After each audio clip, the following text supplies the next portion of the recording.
Are you at an inflection point in your life and struggling for ideas on what to do to start or grow your location-independent career?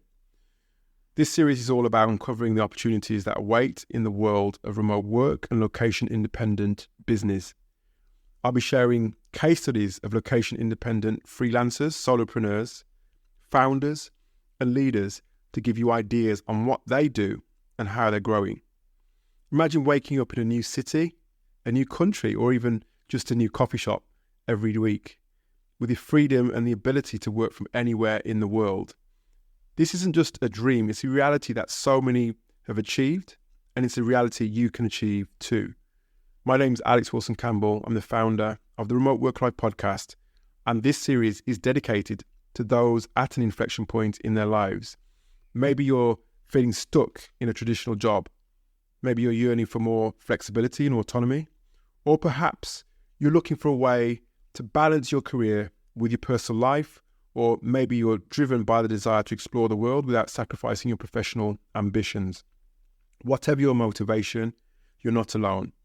Throughout this series, I'll share case studies of location-independent freelancers, solopreneurs, founders and leaders who've successfully navigated the transition to location independence.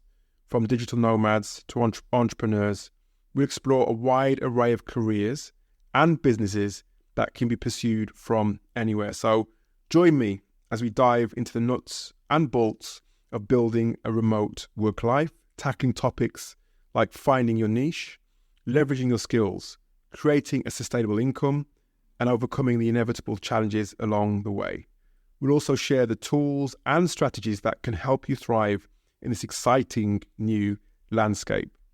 So if you're ready to break free from the confines of a traditional office to embark on something that is new and matches your goals, you're in the right place.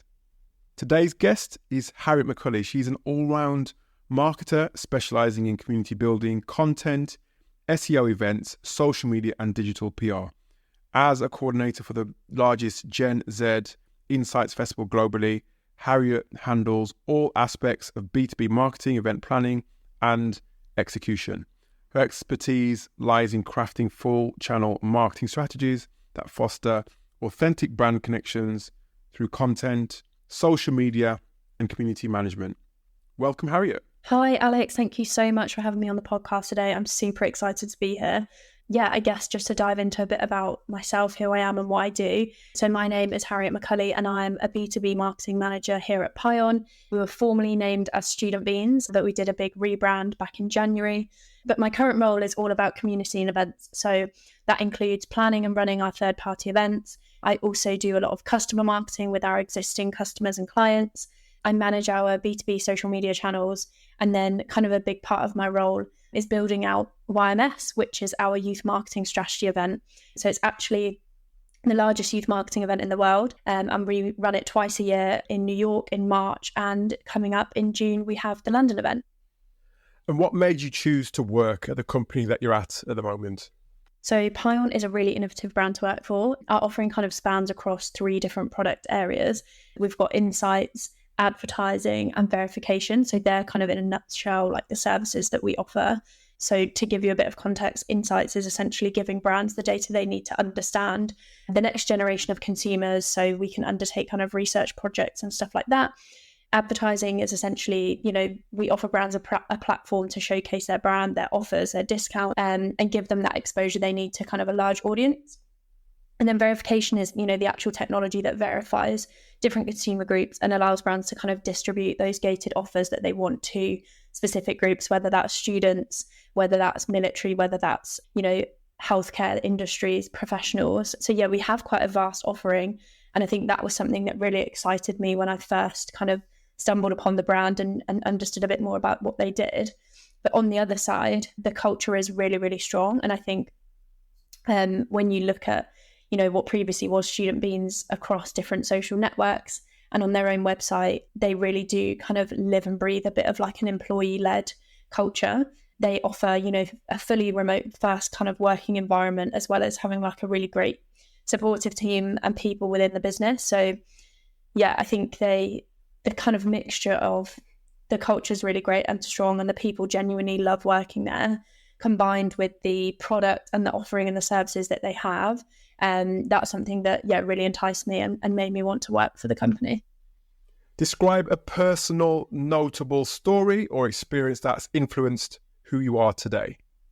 Yeah, of course. So actually at the start of this year, I kind of set out to work on prioritizing my personal brand a bit more within the industry.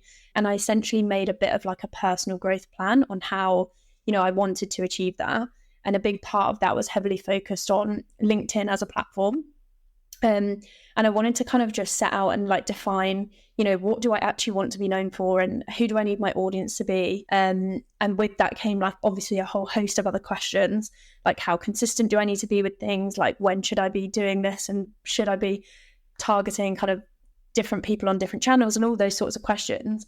Given like my experience in marketing for brands, I kind of thought I've never dedicated time to actually kind of marketing myself.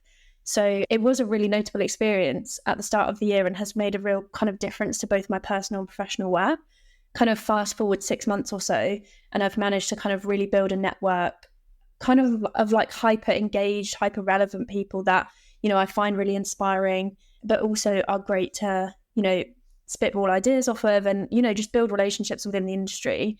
But aside from like the networking side, I've been able to produce an ebook on personal branding. So that was a big project for me recently where I worked with contributors within the industry to pull together this essentially like a guide to personal branding, giving people tips and tricks that are also starting out and looking to build and maintain a personal brand. So that was, a great kind of achievement off the back of this, I guess, self-reflective exercise at the start of the year. And obviously from kind of then I've been able to gain access to this community of amazing marketers, which in turn has then meant that I've been able to take opportunities like appearing in reports and sharing my expertise, as well as, going on podcasts and doing in real life panel discussions and speaking opportunities and stuff like that. So yeah, I highly recommend, I guess, kind of setting yourself personal goals in the same way that you do at work, because that was kind of a notable experience that's influenced like who I am today and where I've got to kind of, I guess I'm still on the journey of building my personal brand to get to where I want it to be. But that exercise really helped me. And I think it's, made me learn and grow much faster and really kind of hone in on what I really want to be known for and achieve in both my personal life and my career. What are your aspirations for your career going forward? Yeah, so my long-term goal has always been to one day become the CMO of a business. So something I've always strived for. I love like the people management side of a role, as well as being able to deliver and drive great results for brands in the marketing space. So a CMO is like my dream long-term goal. I think shorter term, the idea of community building is something that really intrigues me. So yeah, I'm definitely keen to start working on a bit of a project around community building. We've got lots of things in the works, specifically around customer marketing in my current role at Pion that I'm going to be working on, which is a great project and a big aspirational kind of thing that we'll be working on over the next couple of months. And aside from that, I think something else that I'm really intrigued by that I definitely want to implement more of in my career is like leveraging AI and experimenting with different AI tools to be able to kind of better perform and understand more about the industry and essentially just, create better projects, better tools, and essentially just use AI to my advantage and learn a lot more about that and adapt to be able to use it in my everyday role. So various different kind of aspirations in terms of short term. As you look back on your life and connect the dots that led to where you are now, what are those dots? So I studied media and comms at uni, specialising in journalism, but I knew that I kind of wanted to go down more of like a corporate role within marketing. So after uni, I got my first role at an agency, which gave me kind of exposure to a whole host of different industries and businesses. And it's definitely a great first step, I guess, fresh out of uni, pursuing, something relevant to my degree. Fast forward a few years, I guess the next kind of dot, I moved around a couple of agencies just to gain more experience across, a wide range of marketing channels, as well as, working with various different clients. And I did gain some really great experience working agency side and, got really thrown into the deep end. And it's been a year now since I've been working in-house at Pion. It's actually my first kind of brand in-house role. And as I said, like formerly Student Beans, we went through a big rebrand at the start of the year, which was a super exciting project to be a part of. So I think like the key dots definitely have to be, defining, I guess, what I wanted to study at uni early on, which then kind of led me to, lots of different dots, I guess, working across different agencies and getting great exposure to, finally landing my current role at Pion, where, a significant part of my career, or, I guess the kind of final closing dot of this question, a recent highlight for me was kind of taking to the stage to host a panel discussion in front of over 500 marketers, which for me is something that I used to find incredibly daunting, but pushing myself outside of my comfort zone essentially, has enabled me to overcome a bit of like a nervousness around public speaking and allowed me to do more fun stuff like appearing on this podcast today. So yeah, just a bit of an insight into some of the notable dots that have led me on to, where I am now and what I currently do. What made you choose this particular profession? So I've always loved writing and had a bit of like a creative flair, right from a child. All those kind of school subjects that you get to choose, mine were always very creative driven subjects. I think within marketing, you get to use those creative skills than maybe other professions or industries that are out there. But also I'm, a huge lover of experimentation and innovation, which I personally think the marketing industry is kind of at the forefront of. Alongside the tech industry, marketing follows very closely behind when it comes to innovation and experimentation, in my opinion. So yeah, I guess being able to use those skills that match my personality and my interests is really why I chose to work in this industry. And then I guess why my kind of specific role. So currently I have quite a broad role which spans across, social media, email marketing, events marketing and community building. So I really am able to cover quite a lot of channels within my day-to-day role and the strategies that, I implement for our brand. I've got like a great variety and flexibility that gives me something that, I've always wanted to have in a role. There's this, I guess digressing a little bit, but there's this concept of a T-shaped marketer. So essentially it's somebody who has expertise in around kind of 1 to 3 marketing facets, but then also then kind of savvy in other marketing facets. So it's essentially shaped into, like a letter T. And that is one of my personal goals, to become as good of a T-shaped marketer as I can be. And this role really helps me to strive towards that by giving me, that exposure to as many channels and outputs as possible. And was there a particular aha moment for you which confirmed that you were in the right profession and in the right role? So I think the rebrand project at the start of the year that I've mentioned a few times was a key moment for me.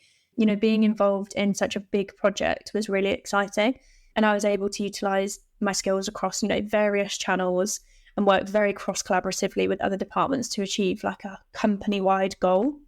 So I think that was like a great moment where I was able to kind of see like a direct impact of the actions that I took and the work that I implemented, which kind of made me feel like I was definitely in the right role. But also like a huge one, I guess, was seeing out this year's Youth Marketing Strategy Festival in New York that we host. So as I mentioned at the start, we host this event twice a year, once in New York and once in London. And this was the first ever event that I'd organised and done all the marketing for since starting at Pion, a year ago now. So seeing 8 months of work, of marketing activity, content planning, event setup actually come to life was such a surreal experience. Like you live and breathe the event agenda and all the comms that are going over such a long period of time, and to finally kind of be there in a room over a 2-day conference and see everything you've been working towards in the flesh was such a great aha moment and made me feel, very grateful to be in the role and the industry that I'm in. What advice can you offer to somebody who's looking to build their own location independent career?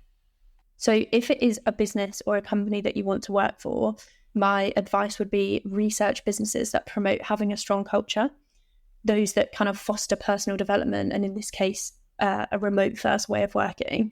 I think if remote working is something you're really striving for, ensuring that you're asking those businesses the right questions around, how they work, what processes they have in place to make remote working actually work for everyone, but also speak to people within the company who might be, more junior, that are kind of like going to give you a super honest answer about what the company is like. And then you have kind of a more holistic view of whether this kind of company is going to work for you in your remote setting. And if that's something you want to prioritize, I think that's some things that I would potentially do. On the flip side of that, I'd also say, whether you're working for a company or working for yourself remotely, making sure your working environment is different to your home relaxing environment. So I can't stress enough how important this is. Previously, like at the start of the pandemic, when everyone was thrown into, remote first working, I really struggled working from my living room or working from the spare bedroom to then like shut off at the end of the day. But we then kind of since moved house, and we've now dedicated a specific space in the house for working. So, once you've finished you've finished working at 5:30, 6 o'clock, whatever time it might be, you can shut the door and leave that room alone, and you don't have to go back in there until, the next day. So it just gives you that, I guess, balance between home life and work life, because I can't stress enough how difficult it can be if you don't have that kind of, I guess, balance and that barrier of separating those two. What made you choose remote work as an option? So I guess COVID kind of forced everyone into the remote work, really. But I guess post-pandemic, I found myself far more productive working from home than the odd office day, here and there.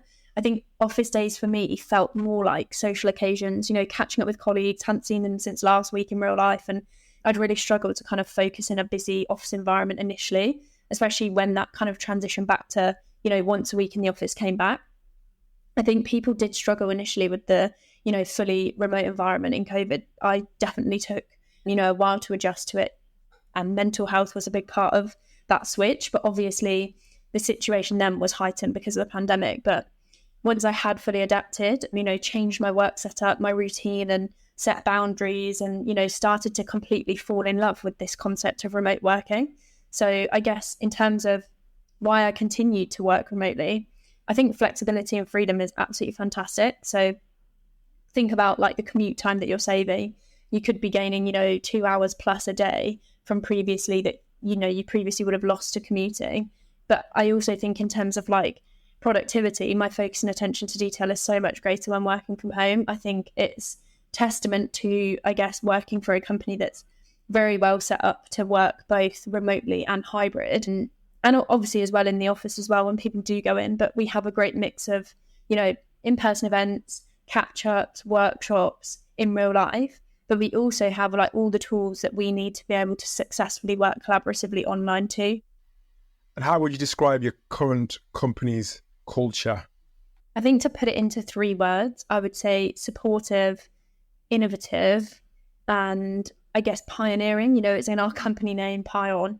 We have great initiatives to give you the best working environment and balance of home and work life as possible. I think aside from being remote first, they have kind of monthly P&D sessions blocked out in people's calendars so that you have dedicated time to focus on your personal development. We have Flexi Fridays, so you have like options to have a bit of a shorter week, some weeks and some not. We also have budget allocation for like training and development. So if there's something that you think will help you develop in your role and you need extended budget for it, that option is there. So yeah, the culture is really encouraging, and that I would probably say employee-led. What qualities and characteristics do your hiring managers look for when they're recruiting new hires?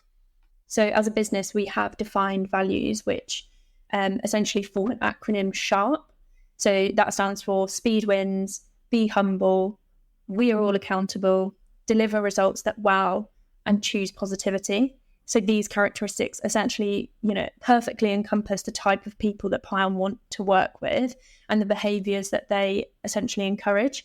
So yeah, I would say that the hiring managers 100% would consider those kind of 5 values that the company has created, and that's what they would look for when they do come to hiring. What's your philosophy for building a great team? I mean, I think there's a ton of things you could answer here. I think the first one is probably talent. So, you need skilled individuals who believe in each other and can work collaboratively. Following on from that, I'd say trust is a big one. So being able to foster, open communication and honesty to build trust within your department or your team is absolutely imperative. And then the last one, probably togetherness. So, celebrating achievements together, creating a sense of belonging, and also having like a shared purpose and togetherness within the team, I think is really important. Is there a particular team or organization whose culture you admire? If so, tell us about that. So I don't particularly know like specific organizations other than, the huge brands like Google and Cisco, who are super well known for their culture.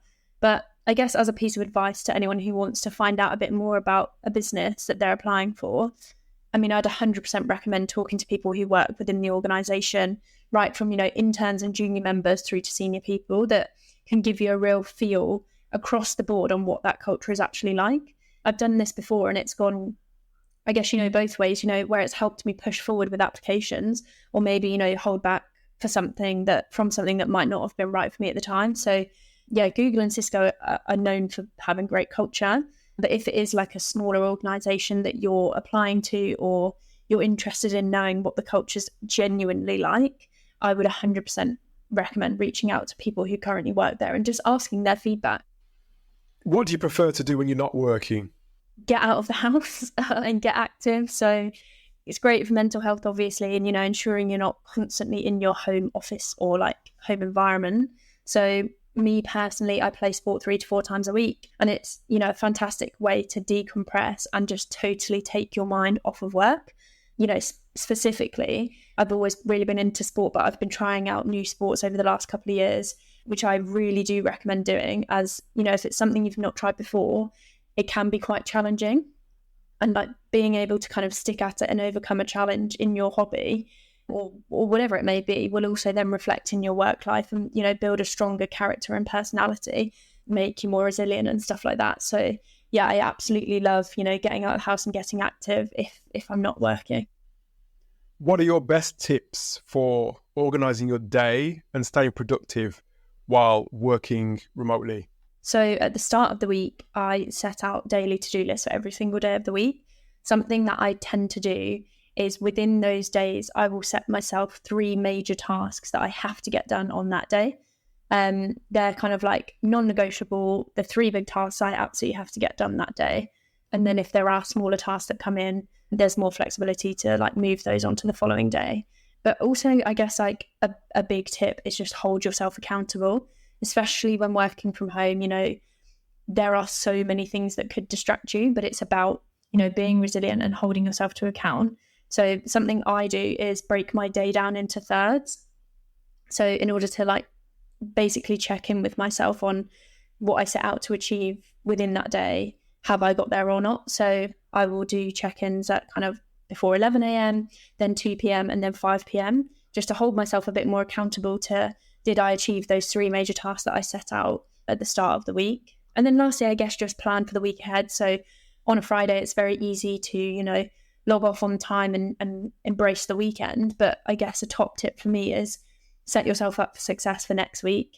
Plan what you need to do on Monday, Tuesday, and Wednesday on your Friday, so that when you come in on, Monday morning, you've actually got a set to-do list and you know exactly what your plans are for the first couple of days of that week. Yes, it may change, but having some kind of rough notes or a rough structure of what you need to get done and having that planned will just make your following week so much easier. That's it for today's episode of the Remote Work Life Podcast.